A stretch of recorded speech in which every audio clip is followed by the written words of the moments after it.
জীবনে একটা সময় আসবে যখন বারবার মনে হবে সে তো আমার আপন ভাই, সে আমার এই ক্ষতিটা করলো কি করে?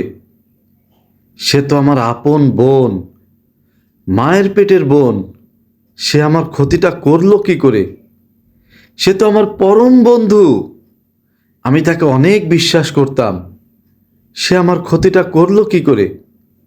সে আমার খুব আপনজন, তাকে আমি এতটাই বিশ্বাস করেছিলাম, সে যদি বলতো তার জন্য আমাকে জীবন দিতে হবে, আমি দিয়ে দিতাম। তাহলে সে আমার ক্ষতিটা করলো কি করে? আমি তো তার কোনো ক্ষতি করিনি, আমি তো কারোর কোনো ক্ষতি করিনি। তাহলে অমুক আমার ক্ষতি করলো কি করে? একটা কথা মনে রাখবেন, সব প্রশ্নের উত্তর পেয়ে যাবেন। সেটা হলো, পৃথিবীতে অসম্ভব বলে কিছু নেই।